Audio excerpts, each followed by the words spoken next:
Bonjour à tous, c'est Tamara. Prêt ou pas? Le verset à mémoriser. Veillez donc, puisque vous ne savez ni le jour ni l'heure. Matthieu 25, 13. Le message.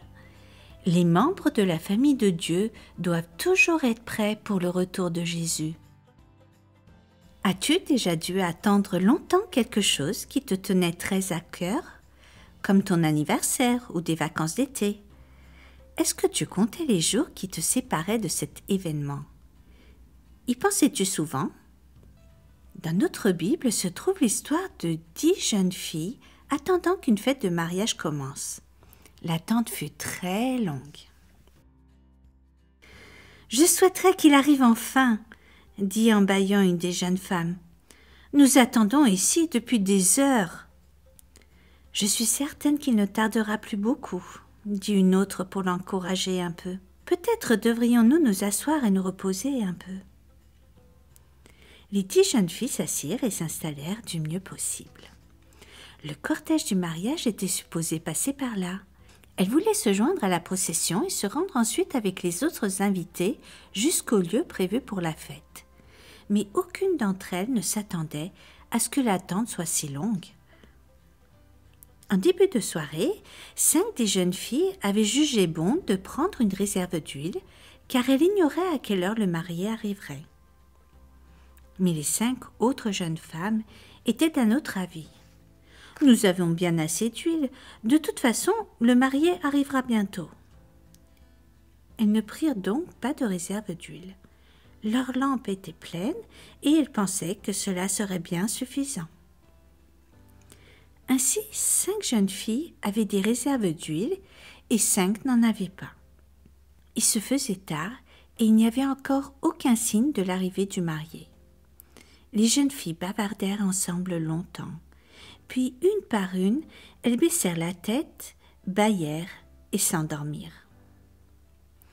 Après un moment, un appel les réveilla. « Laissez passer le cortège nuptial! Venez, joignez-vous à nous! L'époux arrive !» Elles ramassèrent rapidement leurs lampes et sautèrent sur leurs pieds. « Oh non, ma lampe s'éteint !» cria l'une d'entre elles. « La mienne aussi !» se lamenta une autre. « Dépêchez-vous, il faut que nous ajoutions de l'huile dans nos lampes, sans quoi nous manquerons le mariage. » Les 5 filles qui avaient pris de l'huile, en plus, utilisèrent toutes les réserves pour remplir leurs lampes. Mais les 5 autres, qui n'en avaient pas, réalisèrent qu'elles n'avaient aucun moyen de garder leurs lampes allumées.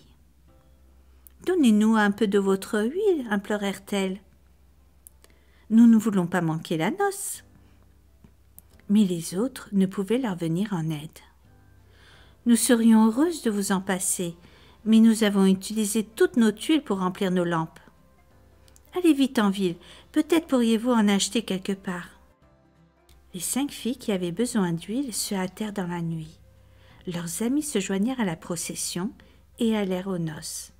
Il n'était pas facile de trouver quelqu'un disposé à vous vendre de l'huile en plein milieu de la nuit.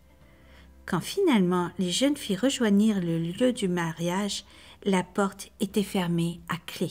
« Laissez-nous entrer, s'il vous plaît, » supplièrent-elles en frappant très fort. Le marié lui-même vint à la porte. « Je regrette, mais je ne vous connais pas, » dit-il. « Tous mes amis sont entrés avec moi. » Et il referma la porte. Les 5 jeunes filles, fort déçues, restèrent dehors. Pendant que nous attendons le retour de Jésus, encourageons-nous les uns les autres à nous préparer. Faisons tout ce que nous pouvons pour nous aider mutuellement à choisir Dieu chaque jour. Mais comme les jeunes filles qui attendaient le marié, nous ne pourrons pas compter sur le choix des autres pour suppléer à nos manquements. Jésus nous aime tellement qu'il nous invite tous à venir habiter dans sa maison. Toutefois, chacun doit personnellement accepter son invitation et se préparer pour sa venue. Pour être toujours prêt, il nous faut faire de bons choix jour après jour. Comment? En étudiant la Bible et en priant, en choisissant de faire de Jésus notre meilleur ami. Et lorsqu'il viendra, nous serons prêts à l'accompagner parce que nous serons ses amis.